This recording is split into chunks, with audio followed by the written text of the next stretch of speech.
मेरो गीत त यति चल्यो यति भयो ट्रेन्डिङमै पर्यो मेरो गीत त बच्चाले नसुनि त बच्चा सुत्दैन अरे बच्चाले त सुन्नैपर्छ अरे दिनमा 2-3 पटक भन्ने खालको उहाँहरू भन्नुहुन्छ।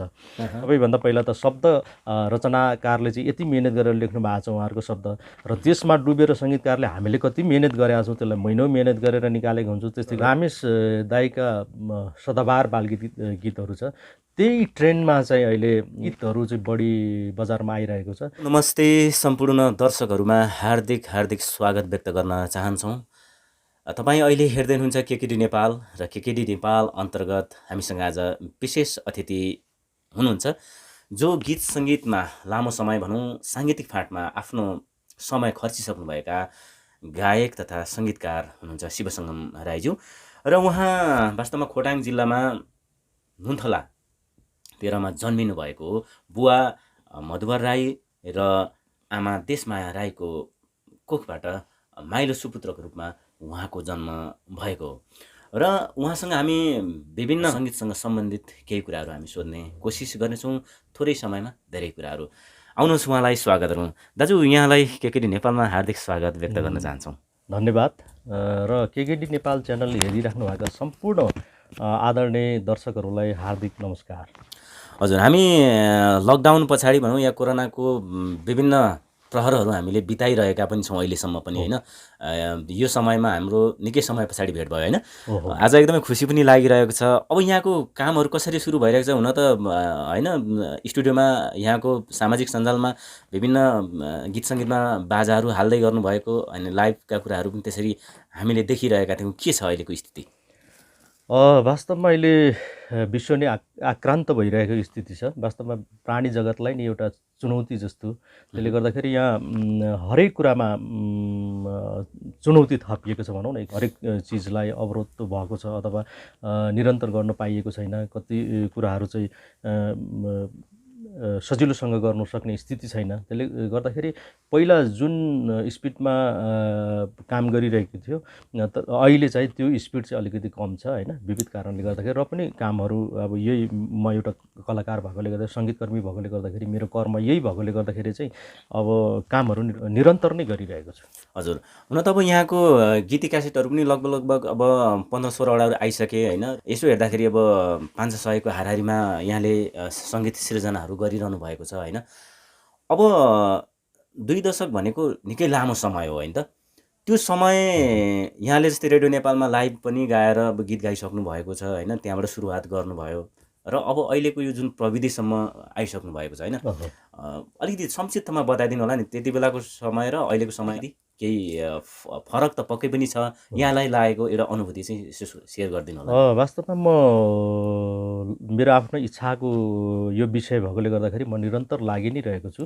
भन्दा पनि बिचमा अलिकति ग्याप गरेँ र त्यस पछाडि चाहिँ मैले छोड्न सकिनँ। म यसमै लागिरहेको छु, यही कर्ममा लागिरहेको छु र मलाई त्यो अनुभवहरू छ। वास्तवमा यो फेजहरू पार गरेको छु, 2-3वटा फेजहरू पार गरेको छु अनुभव छ भनौँ न। जस्तै यो मान्छेको चेतनासँगै प्रविधिको विकास अनि समयसँगै मान्छेको जुन इच्छा इन्ट्रेस्ट पनि परिवर्तन हुँदै जाँदो रहेछ। त्यो कुरा केही सामान्य मैले देखेको छु, मैले भोगेको छु। जस्तै पहिला चाहिँ अब मैले अब रेडियो नेपालबाटै भोइस टेस्ट गरेर मात्रै गीत गाउनु पाइन्थ्यो। भोइस टेस्ट गरिसकेपछि मैले पनि त्यो तपाईँको चाहिँ मोनो रेकर्ड लाइभ भनौँ न एक किसिमले सबै बाजागाजा सहितै भोकल रेकर्ड गर्ने सिस्टम हुन्थ्यो त्यति बेला। त्यो कारणले गर्दाखेरि त्यति बेला अलिकति मेहनत गरेर त्यहाँ रेकर्डमा जानुपर्ने हुन्थ्यो। त्यो एउटा मात्रै बिग्रियो भने फेरि दोहोऱ्याउनु पऱ्यो, दिनभरि त्यो रेकर्डमा टाइम लाग्थ्यो हिसाबले पनि। त्यति बेला गीतहरू त्यो पुरानो गीतहरू अलिक स्तरीय हुनुको कारण त्यो पनि हो। र त्यस पछाडि चाहिँ अहिले प्रविधिको मान्छेको चेतनासँगै प्रविधिको विकास जो भयो त्यसले चाहिँ अलिकति सजिलो कलाकारहरूलाई चाहिँ सजिलो ट्र्याक सिस्टममा गर्ने टुक्रा टुक्रा गरेर गाउन सकिने जुन विकास भयो त्यसले गर्दाखेरि अलिकति कलाकारहरूमा यसको अर्थ मेरो कलाकारहरूमा जो यसमा डेभोटेड भएर चाहिँ जो लाग्नु भएको छ उहाँहरू एकदम साधनारत हुनुहुन्छ र राम्रो गाउनुहुन्छ। मैले त्यो गाउनुहुन्न र साधना छैन भन्नु खोजेको होइन, तर पनि प्रविधिले गर्दाखेरि अलिकति गीत रेकर्डिङको क्रममा चाहिँ सजिलो भएकोले गर्दाखेरि अलिकति मेहनत गर्नुहुन्न कि भन्ने चाहिँ मेरो उ छ। भनेपछि भनौँ न अब मेलवा देवीदेखि लिएर अब अहिलेको मेलिना राईसम्म र सेतुरामदेखि अहिले सन्तोष लामासम्म होइन यो यस पछाडि हामी कुरा गर्ने नै छौँ। यहाँले त अब थुप्रै गायक गायिकासँग काम गरिसक्नु भएको छ होइन, अन्जु पन्त, राजेश पायल, योभन्दा अगाडि लास्मित राई, कुबेर राई जस्ता एउटा भेटरन व्यक्तिहरूसँग काम गरिसक्नु भएको छ। अब यहाँले धेरै यसो हेर्दाखेरि धेरै सङ्ख्यात्मक रूपमा गरिरहनु भएको छ, गुणात्मक आफ्नो ठाउँमा छ होइन, त्यसले भावी दिनमा त्यो इतिहासमा एउटा त्यो छुट्टै त्यसको एउटा मूल्याङ्कन होला होइन। अब यहाँलाई लागेको चाहिँ जस्तै गीतहरू जुन प्रोफेसनल अलिक भनौँ न औँलामा गर्न सक्ने व्यक्तिहरू प्रोफेसनल रूपमा लागिरहनु भएको छ, सबैले उहाँहरूलाई नै गीत दिनुहुन्छ होइन। यस्तो अवस्थामा गायक गायिकाहरू आफ्नो कामको एउटा रेकर्डिङको हतारमा हुनुहुन्छ, अनि यहाँको चाहिँ सङ्गीत जुन यहाँले जुन मनबाट गरिएको एउटा फिलका साथ गर्नुभएको सङ्गीतहरूलाई के न्याय गर्न सक्नु भएको छ, के छ यसको बारेमा बताइदिनु होला नि। यो वास्तवमा एकदमै सान्दर्भिक प्रश्न भन्न चाहन्छु म। अहिले यो मैले यता कता सुनिरहेको पनि हुन्छ र त्यो मैले महसुस पनि गरेको छु। पहिलाको गीत जतिको स्तरीय अहिलेको गीत किन हुँदैन भन्ने कुरा चाहिँ पहिलाको गीतमा जो साधना थियो, एउटा गीत गर्नको लागि चाहिँ 1 महिना 2 महिना चाहिँ साधना गरेर मात्रै त्यो गीत रेकर्डिङ गरिन्थ्यो। त्यो शब्दमा चाहिँ गायकहरू डुबेर, सङ्गीतकार डुबेर सिर्जना गरिन्थ्यो र एरेन्जरले पनि वास्तवमा त्यो शब्दले, त्यो सङ्गीतले खोजेको पिसहरू चाहिँ त्यसको मेलोडी, त्यो पिसहरू चाहिँ कहाँ कुन पिस बजाउने, कति बजाउने भन्ने कुराहरू चाहिँ खोजेर गरिन्थ्यो र त्यो जीवन्त गीतहरू हुन्थ्यो। त्यो कारणले गर्दा त्यो स्तरीय गीत स्तरीय नै भए। र अहिले चाहिँ जस्तै मैले धेरैजनासँग काम गरिसकेको छु होइन, र धेरैजना स्रष्टाहरूले भनौँ न एक किसिमको स्पोन्सरले भनौँ, उहाँहरूले पनि राम्रो सिङ्गरहरूसँग काम गर्नु पाइयो भने चाहिँ मेरो गीत पनि राम्रो होला, स्तरीय होला, जीवन्त होला, अर्को कुरा मेरो पनि नाम आउला भन्ने जुन उहाँहरूले आर्थिक रूपले आर्जन गर्छु भन्नुभन्दा पनि आफ्नो गीत चाहिँ जीवन्त होला, राम्रो होला, स्तरीय होला भनेर जुन लगानी गरिराख्नु भएको छ, त्यो चाहिँ अलिकति के भन्दाखेरि गायक गायिकाले नबुझिदिएको हो कि भन्ने मलाई लाग्छ। त्यो मैले पनि महसुस गरेको छु। जस्तै धेरैजना हुनुहुन्न चलेको कलाकारहरू, थोरै हुनुहुन्छ र उहाँको कामहरू प्रशस्तै होला। यहाँ चाहिँ के भएको छ भने त्यो अलिकति इमान्दारिता, कलाकारहरूमा चाहिँ इमान्दारिता हुनुपर्छ भन्ने मलाई लाग्छ। जस्तै त्यो शब्दमा डुबेर, जस्तै उहाँहरूले आफ्नो डिमान्ड त भन्नुहुन्छ, आफ्नो पारिश्रमिक लिनुहुन्छ, मेरो डिमान्ड चाहिँ यति, मेरो पारिश्रमिक यति भनेर उहाँले भनेको चिज चाहिँ लिनुहुन्छ। आएर चाहिँ गीत चाहिँ 1 घन्टामा गाएर यसो सुनेर, सङ्गीत पनि राम्रो सुन्नुहुन्न, यसो सुनेर अनि आफ्नै तालले गाएर चाहिँ हिँड्ने खालको कलाकार। कतिले त राम्रो गर्नु भएको छ, मिहिनेत गर्नुहुन्छ, इमान्दारी साथ गर्नुहुन्छ, त्यो चिजहरू राम्रै भएको छ, तर कति चाहिँ बढी नै व्यावसायिकता भयो कि भन्ने मलाई लाग्छ।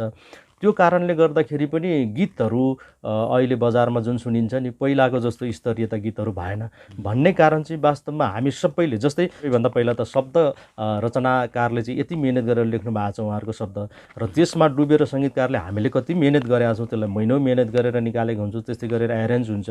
अनि चाहिँ उहाँहरू चाहिँ आएर चाहिँ आधी घन्टादेखि 1 घन्टामा चाहिँ त्यो सङ्गीत पनि राम्रो सुन्नुहुन्न, शब्दको भाव के हो त्यो पनि सुन्नुहुन्न होइन, अनि त्यत्तिकै गाएर चाहिँ अनि आफ्नो पारिश्रमिक बोकेर हिँड्ने हतारोमा मात्रै उहाँहरू प्राय हुनुहुन्छ। हामीले चाहिँ जस्तै सबैलाई त म भन्दिनँ, केही यस क्षेत्रमा लागिरहेको सङ्गीत कर्मीहरूले अथवा सङ्गीत कर्म गरिरहेका व्यक्तिहरूले चाहिँ कतिले चाहिँ अलिकति मेहनत गरेर इमान्दारी साथ जसले काम गरिराखेको हुन्छ त्यो कुरा चाहिँ, त्यो चिज नआउँदाखेरि चाहिँ वास्तवमा यस्तो कुराहरू, यस्तो प्रश्नहरू, यस्तो भावहरू चाहिँ उत्पन्न हुँदो रहेछ वास्तवमा।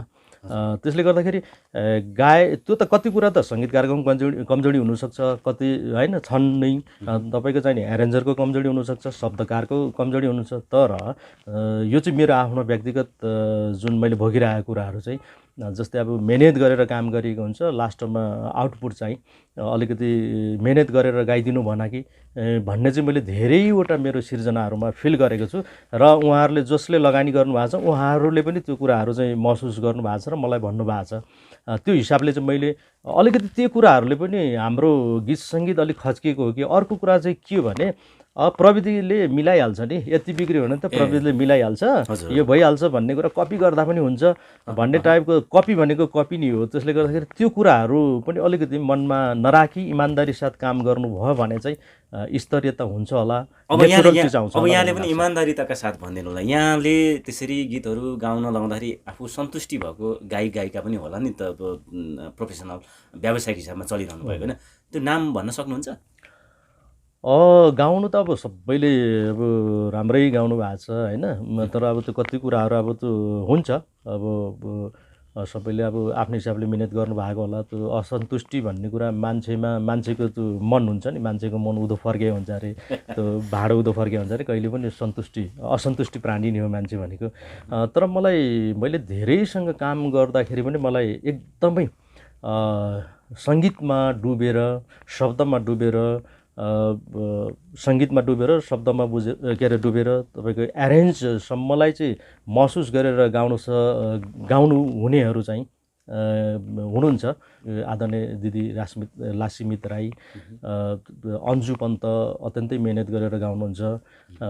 त्यस्तै गरेर राइस किङ राजेश फाइल राईज्यूले पनि मिहिनेत गरेर गर्नुहुन्छ हरेक कामहरू। वास्तवमा हाम्रो कर्म नै वास्तवमा हाम्रो मन्दिर हो, सङ्गीत नै एउटा पूजा हो र इमान्दारिता साथ हामीले काम गरियो भने त्यो चिज अवश्य स्तरीय हुन्छ भन्ने मलाई लाग्छ। अब यहाँलाई चाहिँ हुन्छ नि, अब थुप्रै सङ्गीत गरिसक्नुभयो, यहाँको चाहिँ एउटा जनर हुन्छ नि, कुन बेसमा रहेर चाहिँ अब सङ्गीत गर्न प्राय रुचाउनुहुन्छ, व्यावसायिकता भन्दा पर राखेर आफूलाई?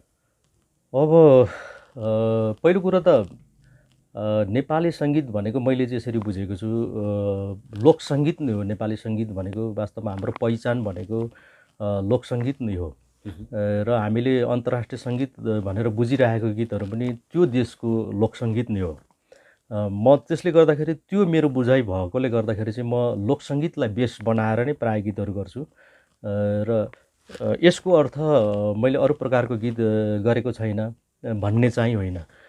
बढी चाहिँ मैले लोकसङ्गीतलाई नै आधार बनाएर गीतहरू बनाउने गरेको छु र अरू सङ्गीतहरू पनि प्राय मैले सबै खालको सङ्गीतहरू नै मैले गरिरहेको छु।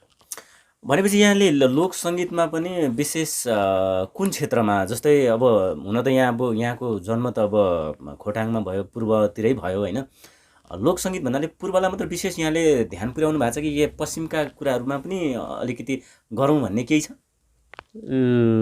यस्तो हो, यो अब एउटा भेकले गर्दाखेरि अब भेकले छुटिन्छ अलिकति लय होइन, लय छुटिन्छ नि, तर हामीले भोगेको कुराहरू त वास्तवमा एउटै नै हो। तर त्यो भेगले गर्दाखेरि, त्यहाँ बाटोले गर्दाखेरि, खोलाले गर्दाखेरि, भनौँ न भौगोलिक कारणले गर्दाखेरि अलिकति त्यो टोन फरक हुन्छ। तर प्रस्तुति गर्ने कुराहरू एउटा नेपाल चाहिँ एउटा जात-जाति, बहुजाति, बहुभाषिक सांस्कृतिक एउटा मुलुक भएकोले गर्दाखेरि आफ्नो आफ्नो प्रकारको लोक सङ्गीतहरू त हुन्छ नै। मैले चाहिँ अब आफू जन्मेको एउटा पूर्व भेगको भएकोले गर्दाखेरि प्रायः गीतहरू चाहिँ अब त्यही भेगका गीतहरू, त्यही माटोको सङ्गीतहरूले नै मलाई प्रभाव पार्ने भइ नै गयो। तर गर्ने क्रममा चाहिँ पश्चिमे सङ्गीतहरू पनि मैले केही गरेको छु। बढी पूर्वेली सङ्गीत, पूर्वको लोकसङ्गीतलाई बढी आधार बनाए पनि। हजुर, अब गीत सङ्गीतमा एउटा स्तरीयताको कुरै नै गरौँ। फेरि स्तरीयता कसरी मापन गर्ने? जस्तै अलिकति सजिलो शब्द भएर हो कि या यसरी लिएको हो कि पहिलेको गीत सङ्गीतमा अलिकति छन्दमय, अलिकति साहित्यिक होइन, अलिकति बौद्धिक भन्ने पनि गरिएको छ होइन, र अहिले चाहिँ एउटा सजिलो रूपमा एउटा शब्दलाई प्रयोग गरेर सङ्गीतलाई चाहिँ होइन एउटा सजिलो किसिमले टिप्न सक्ने बनाइरहेको छ। र सबै सर्जक स्रष्टाहरूले जुन बजारमा चलेको छ त्यहीसँग नि होइन अगाडि बढिरहनु छ, त्यसैलाई पछ्याएर गइरहेको छ होइन। यसलाई चाहिँ कसरी यहाँले निहालिरहनु भएको छ? यो ठिक छ? वास्तवमा सबै प्रकारको सङ्गीतहरू नै आउनुपर्छ। त्यो एउटा श्रोताहरूको माग पनि हुन्छ अथवा उहाँहरूको इन्ट्रेस्ट पनि हुन्छ, त्यो आउनुपर्छ।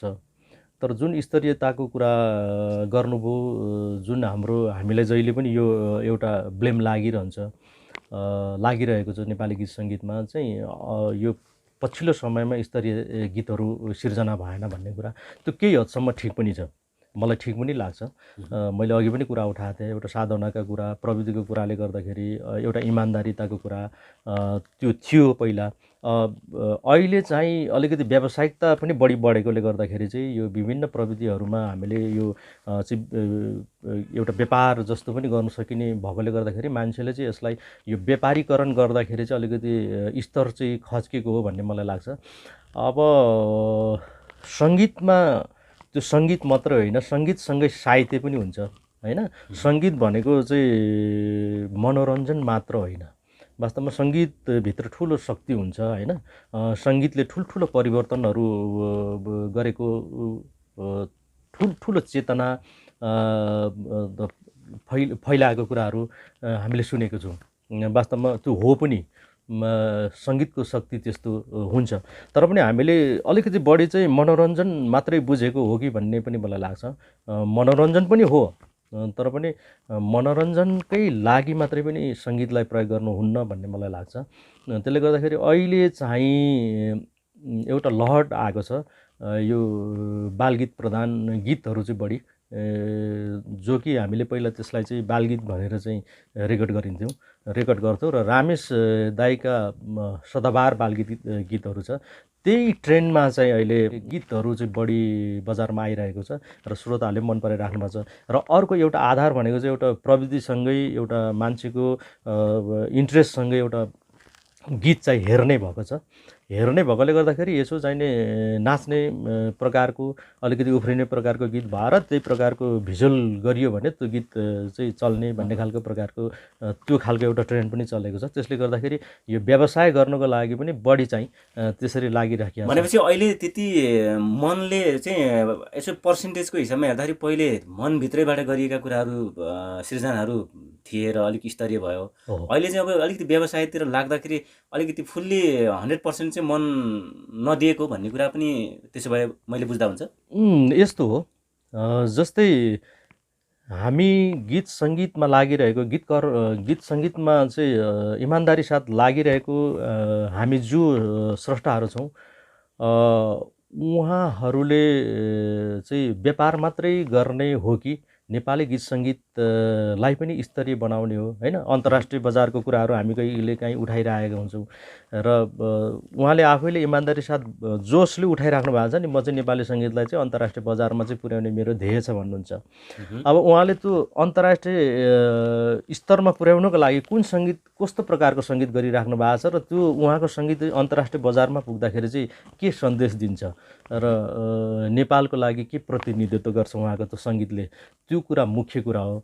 त्यसले गर्दाखेरि हामीमा पनि मैले के गरिरहेको छु भन्ने, मैले पनि त्यस्तो ठुलो कुरा त कुनै त्यस्तो सङ्गीतहरू त गरेको छैन, तर पनि आफूले लागेको जुन कर्ममा चाहिँ इमान्दारिता र आफूले जिम्मेवारी पनि वहन गर्नुपर्छ।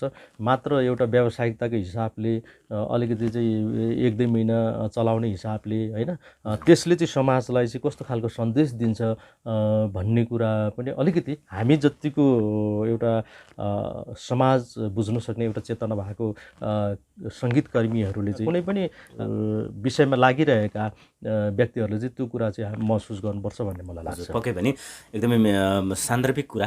अब जस्तै यहाँले अहिले भन्नुभयो अलिकति बालगीतका कुराहरू गर्नुभयो होइन, अलिकति छिटै टिप्न सक्ने होइन। र अब कहिलेकाहीँ यस्तो पनि हुन्छ, जस्तै अहिलेका गीतहरू अलिकति हल्का किसिमको भए होइन, एउटा सङ्गीतको हिसाबमा हो या शब्दको हिसाबमा हो, अनि पहिलेका गीतहरू अलिक गहन गम्भीर होइन, अलिकति हेभी, अनि अलिक ब्राइटका कुराहरू छन्। यसलाई चाहिँ कसरी यहाँले लिनुहुन्छ? जस्तै ब्राइट भन्नाले के बुझिन्छ र हेभी भन्नाले के बुझिन्छ यो सङ्गीतको क्षेत्रमा अलिकति भनिदिनु होला नि।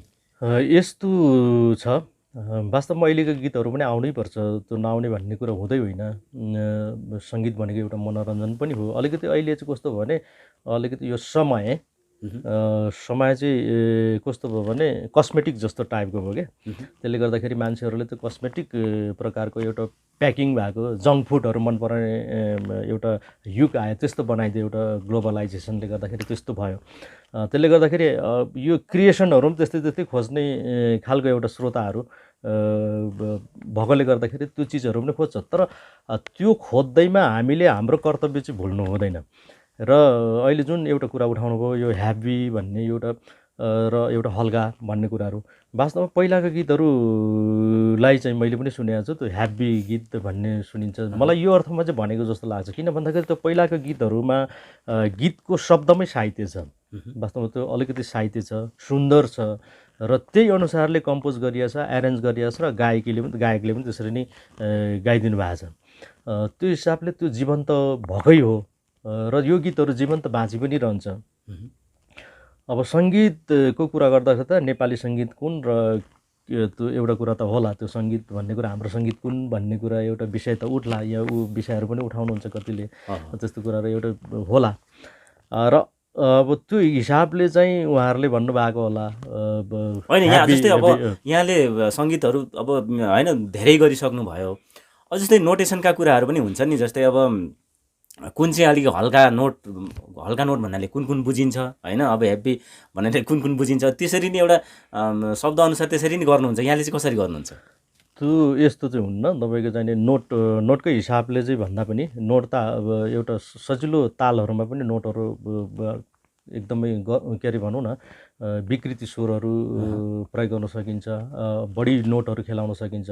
तर पनि यो हिसाबले भनिएको होला। पहिलाको गीतहरू चाहिँ तपाईँको चाहिँ नै अलिकति आधुनिक तालहरूमा बढी कम्पोज गरिएको, अनि मैले अघि नै भने, धेरै पटक भनेपछि त्यही अनुसार गाइएको, त्यही अनुसार चाहिँ त्यो गीतको आउटपुट भएको कारणले गर्दा त्यो ह्याप्पी भयो। अहिले चाहिँ अलिकति हल्का फुल्का, मैले अघि पनि भने बालगीत प्रधान गीतहरू चाहिँ बढी चाहिँ अहिले त मैले सुनेको छु। कति साथीहरूले मैले इन्टरभ्यूमा सुनेको छु, मेरो गीत नबजाई बच्चा सुत्दैन अरे भनेर पनि उहाँहरू फर्किराख्नु भएको छ क्या। वास्तवमा अब भनेपछि चाहिँ उहाँको चाहिँ फिल्मको भनौँ न जसो गीत, आधुनिक गीतहरू जो अब नामै त नतकौँ, उहाँहरूले मैले सुनेको छु उहाँहरूको इन्टरभ्यू, मेरो गीत त यति चल्यो, यति भयो, ट्रेन्डिङमै पऱ्यो, मेरो गीत त बच्चाले नसुनि त बच्चा सुत्दैन अरे, बच्चाले त सुन्नैपर्छ अरे दिनमा 2-3 पटक भन्ने खालको उहाँहरू भन्नुहुन्छ। अब त्यो होला एउटा कुरा, बच्चालाई त्यो एउटा राम्रो पक्ष हो। बच्चाले सुनेरसम्म आनन्द अब सुत्ने भनेपछि त त्यो गीतमा गीत सङ्गीतमा शक्ति हुन्छ नि, त्यो मैले अघि पनि भनिसकेको छु। तर पनि अब स्तरको कुराहरू भनेपछि त्यसलाई त बच्चालाई त्यो एउटा के लौरीतिर पो उहाँले अलिक गरिरहनु भएको छ कि भन्ने कुरो पनि के छ यो बच्चाले सुन्ने लौरी सङ्गीत पनि भन्छ क्यारे। लोरी अब यो सबैभन्दा पहिलो सङ्गीत नै लोरीलाई मानिन्छ भन्ने पनि सुनिन्छ यता कता, होइन। प्रथम सङ्गीत, त्यो सङ्गीतको वास्तवमा त्यो एउटा पनि भनौँ न एउटा सुराज जस्तो पनि, त्यो लोरी नै त नभनौँ, तर पनि अलिकति हल्का, अघि हल्का कुरा गर्नुभयो, हल्का फुल्का जस्तै फास्टफुड टाइपको, कस्मेटिक टाइपको गीतहरू चाहिँ बढी चलिरहेको छ। तर त्यो गीत सङ्गीतले नेपाली गीत सङ्गीत जो अन्तर्राष्ट्रिय स्तरमा पुर्याउँछु भनेर भन्नुहुन्छ, त्यसले के सन्देश दिन्छ र त्यो हाम्रो सङ्गीतको मूल्याङ्कन कसरी हुन्छ भन्ने कुरा इमान्दारिता चाहिँ हुनुपर्छ। सङ्गीतमा वास्तवमा साहित्य पनि हुन्छ भनेर स्वर्गीय नारायण गोपालज्यूले पनि भन्नुभएको छ नि। वास्तवमा सङ्गीतले साहित्यको पनि विकास गर्न सकिन्छ, साहित्यलाई पनि बचाउन सकिन्छ, साहित्यको उत्कृष्टता परिष्कृत पनि गर्न सकिन्छ सङ्गीतले। सङ्गीतसँगै साहित्यलाई लान सकिन्छ, यसको विकास गर्न सकिन्छ भनेर भन्नुभएको छ। त्यो कुराहरूलाई पनि हामीले मनन गर्दाखेरि चाहिँ राम्रो हुन्छ भन्ने मलाई लाग्छ। पक्कै पनि हामी भनौँ न कुराकानीको अन्त्यतिर पनि आइसकेका छौँ। यहाँले धेरै कुराहरू बताइरहनु भएको छ। म चाहिँ के लाग्यो भन्दाखेरि अब हामी यो पार्ट 1मा कुराकानी गऱ्यौँ, पार्ट 2मा चाहिँ यहाँको अब सिर्जनाका कुराहरू, गीत सङ्गीतका यहाँले प्रस्तुत पनि गर्नुहुनेछ। आज चाहिँ मलाई यो सान्दर्भिक लाग्यो, यहाँको जुन एउटा तितो सत्य पनि हो, होइन, यहाँले भन्नुभएको कुराकानी। र हामी अन्य एपिसोडमा यहाँसँग पक्कै पनि कुराकानी गर्नेछौँ। समयलाई अलिकति मध्यनजर गर्दै हामी बिदा हुन चाहन्छौँ र पक्कै पनि अर्को समयमा हामी गायक तथा सङ्गीतकार शिवसङ्गम राईज्यूसँग आउनेछौँ। आजलाई भने बिदा हुन चाहन्छौँ। तर यहाँलाई पनि थोरै अलिकति केही लागेको होला, दर्शक श्रोताहरूलाई केही भन्न चाहनुहुन्छ? हामी अर्कोचोटि पनि आउनेछौँ। यो एउटा हाम्रो एउटा क्रमशः जाने भयो, किन भन्दाखेरि आज हामीले गीत सङ्गीतका बारेमा कुराकानी मात्र गऱ्यौँ, तर यहाँको प्रस्तुति हामीले सुन्नु बाँकी नै छ। अहिलेसम्म केकेटी नेपाल च्यानलमा आफ्नो केही कुराहरू राख्ने यसरी मौका दिनुभएकोमा केकेटी नेपाल च्यानललाई हार्दिक धन्यवाद। त्यस्तै गरेर केकेटी नेपाल च्यानल हेरेर बसिराख्नुहुने सम्पूर्ण आदरणीय दर्शक श्रोताहरूलाई मेरो हार्दिक नमस्कार। धन्यवाद दाजु। हस्त नमस्कार।